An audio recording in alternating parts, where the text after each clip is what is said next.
ಕೇಳ ಅಂತ ಆಗಿದೆ, ಒಂದೊಳ್ಳೆ ಬೆಳವಣಿಗೆ. ಸೊ ಈ ಸಿನಿಮಾ ಯಾಕಂದ್ರೆ ಇಂಡಿವಿಜುವಲ್ ಎಲ್ಲರಿಗೂ ಒಂದೊಂದು ಪ್ರೊಡಕ್ಷನ್ ಮೂಲಕ ಸಿನಿಮಾ ಮಾಡೋ ಎಲ್ಲ ಕೆಪಾಸಿಟಿ ಇರುವಂತ ಮಧ್ಯದಲ್ಲೂ ಕೂಡ ಈ ತರ 3 ಪ್ರೊಡಕ್ಷನ್ ಸೇರಿ ಸಿನಿಮಾ ಮಾಡ್ಬೇಕು ಅಂತ ಯಾಕೆ ಅನಿಸ್ತು? ಯಾರ 3 ಜನದಲ್ಲಿ ಯಾರು ಉತ್ತರ ಕೊಡೋಣ? ಅಯ್ಯೋ ಇಲ್ಲ, ಅಶ್ವಿನಿ ಅವ್ರು ಕೊಡೋಣ ಫಸ್ಟ್. ಯಾಕೆ ಸೇರಿದ್ದೀವಿ ಅಂದರೆ ಅದೇ ಸುಮಾರು ಜನ ಹಂಗೆ ಮಾಡ್ತಾರೆ. ನಮಗೇನಾಯಿತು, ಫಸ್ಟು ನಾನು ಗುರು ಕತೆ ಕೇಳ್ತಾ ಇದ್ವಿ, ನಾನು ಯುವ ಕತೆ ಕೇಳ್ತಾ ಇದ್ವಿ, ಯಾವುದು ಸೆಟ್ ಆಗಿರಲಿಲ್ಲ. ಸರಿ, ಒಂದು ದಿವಸ ಕಾರ್ತಿಕ್ ಮತ್ತು ಯೋಗಿ ಬಂದು ಹೇಳಿದರು, ಅಕ್ಕ ಒಂದು ಸ್ಟೋರಿ ಇದೆ, ಸುಮ್ಮನೆ ಕೇಳಿ, ರೋಹಿತ್ ಒಂದು ಸ್ಟೋರಿ ಮಾಡಿದೆ, ತುಂಬ ಚೆನ್ನಾಗಿತ್ತು. ಆಮೇಲೆ ಹಾಗೆ ಡಿಸ್ಕಷನ್ ಮಾಡಿದ್ವಿ. ಜಯಣ್ಣ ಸರು ಕೇಳ್ತಾ ಇದ್ದ, 3 ಪ್ರೊಡಕ್ಷನ್ ಹೌಸು ಕೇಳಿದ್ವಿ. ನಾನು ಹೇಳಿದೆ, ಯಾಕೆ why don't we do it together ಅಂತ. ಸೊ ನಾನೇ ಡಿಸಿಷನ್ ತಗೊಂಡು ಅವರು ಓಕೆ ಅಂದರು. ಸೊ ಕತೆ ವಿಚಾರದಲ್ಲಿ ಎಷ್ಟು ಕಾಡಿದೆ ಸಿನಿಮಾ ಅಂತ? ಕತೆ ವಿಚಾರದಲ್ಲಿ ಎಷ್ಟು ಕಾಡಿದೆ ಕತೆ ಅಂತ, ಸ್ಕ್ರೀನ್ ಪ್ಲೇ ಆಗಲಿ ಇದು ಕಾಡಿದೆ ಅಂತಲ್ಲ, ಇಟ್ಸ್ ಒಳ್ಳೆ ಕಮರ್ಷಿಯಲ್ ಸಿನಿಮಾ ವಿತ್ ಕಾಂಟೆಂಟ್.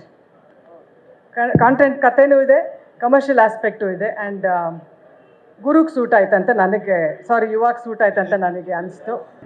ಸಿನಿಮಾದಲ್ಲಿ ರೋಹಿತ್ ನೋಡಿದ್ರೆ ದಯವಿಟ್ಟು ಗಮನಿಸಿಲಿ. 4 ಕಿರುಚಿತ್ರಗಳು ಸೇರಿ ಅಂದರೆ ಆಂಥಾಲಜಿ ಅಂತ ಇದ್ದಾಗ ಎಷ್ಟೋ ಪಾತ್ರಗಳು ನಿಮ್ಮಲ್ಲಿ ಉಳ್ಕೊಳ್ಳುತ್ತೆ.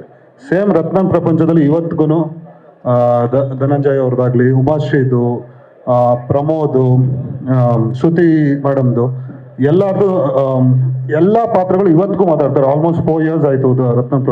ಉತ್ತರಾಖಂಡಲ್ಲೂ ಕೂಡ ಅವ್ರು ಬರ್ತಿರೋ ಒಂದೊಂದು ಕ್ಯಾರೆಕ್ಟರ್ ಜರ್ನಿ ಇರುತ್ತಲ್ವ, ಅದು ಇಟ್ಸ್ ಆಲ್ವೇಸ್ ಅವರು ತುಂಬ ರಿಯಲ್ ಲೈಫ್ಗೆ ಹತ್ರದ್ದು, ನಮ್ಮಲ್ಲಿ ಸುತ್ತಮುತ್ತ ನೋಡಿರೋ ಜನದ್ದು ಅಥವಾ ಕೇಳಿರೋ ವ್ಯಕ್ತಿಗಳ ಬಗ್ಗೆ ಕಥೆ ಇರುತ್ತೆ. ಇದರಲ್ಲೂ ಅದೇ ಥರದ್ದು ಓಪನ್ ಜರ್ನಿ. ಹೀರೋ ಯುವ ಅನ್ನೋದು ಏನಕ್ಕಾದ ಅವನ ಜರ್ನಿ. ಜಯಣ್ಣ ಅವ್ರು ಹೇಳ್ದಂಗೆ ಕಾಶ್ಮೀರಿಂದ ಸಿನಿಮಾದಲ್ಲಿ ಸ್ಟಾರ್ಟ್ ಆದರು, ಏನಕ್ಕೆ ಅಲ್ಲೇ ಎಂಡ್ ಆಗುತ್ತೆ. ಆ್ಯಂಡ್ ವೈಡ್ ರೇಂಜ್ ಆಫ್ ಊರಲ್ಲಿ ಶೂಟಿಂಗ್ ಮಾಡಬೇಕಾಗಿರೋ ಪಿಕ್ಚರು. ಸೊ ಪಾತ್ರಗಳು, ಎಲ್ಲ ಪಾತ್ರಗಳು ಕಾಡುತ್ತೆ ನಿಮಗೆ. ನೀವು ಥಿಯೇಟ್ರಿಂದ ಆಚೆ ಹೋಗ್ತಿದ್ದಾಗ ಈ ಎಲ್ಲ ಸಿನಿಮಾದಲ್ಲೂ ಪಾತ್ರಗಳು ನಿಮ್ಗೆ ಉಳ್ಕೊಳ್ಳುತ್ತೆ. ಇನ್ನೂ ಒಂದು ವರ್ಷ ಆಗಲಿ 2 ವರ್ಷ ಆಗಲಿ ಪಾತ್ರಗಳ ಬಗ್ಗೆ ಮಾತಾಡ್ತೀರಿ.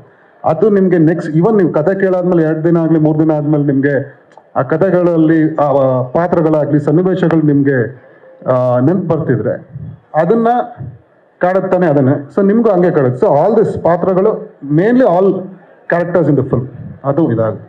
ಕಾಬ್ರೇಷನ್ ಅಂತ ಕೇಳಿದ್ರಲ್ಲ, ಯಾವುದೋ ಒಂದೇನೋ ಕಟ್ಟಬೇಕಾದ್ರೆ ಅಥವಾ ಏನೋ ದೊಡ್ಡದಾಗಿ ಯೋಚನೆ ಮಾಡಬೇಕಾದ್ರೆ ಎಲ್ಲರೂ ಕೈ ಜೋಡಿಸಿದ್ರೆ ಒಂದೇನೋ ಅಂದ್ರೆ ಇವಾಗ ತುಂಬಾ ಅತಿರೇಕ ಅನ್ನಿಸ್ಬೋದು. ಈಗ ರಾಮ ಮಂದಿರ ಕಟ್ಟಬೇಕು ಅಂದ್ರೆ ಎಲ್ಲರೂ ಕೈ ಜೋಡಿಸೋದ್ವಲ್ಲ, ಆ ರೀತಿ ಏನೋ ಒಂದು ಆಗ್ಬೇಕಲ್ವ ನಮ್ಮ ಇಂಡಸ್ಟ್ರಿಲಿ, ಮುಂದಿನ ಪೀಳಿಗೆಗೆ ಏನೋ ಆಗ್ಬೇಕಾಗಿತ್ತಲ್ವಾ. ಸೊ ಅವ್ರೊಬ್ಬರನ್ನ ಪ್ರಾಬಬ್ಲಿ ನಾವು we are all celebrating it. Appu ಸರ್ನ ಸೆಲೆಬ್ರೇಟ್ ಮಾಡ್ದಂಗೆ ನಾವು ಇವ್ರನ್ನೂ ಸೆಲೆಬ್ರೇಟ್ ಮಾಡಬೇಕು ಅನ್ನೋ ಇದರಲ್ಲೇ ಇರೋದು. ಅತಿರೇಕದ ಮಾತಲ್ಲ, ಆ್ಯಕ್ಚುಲಿ ನಮ್ಮ ಮನಸ್ಸಿಂದ ಬಂದಿರೋದು.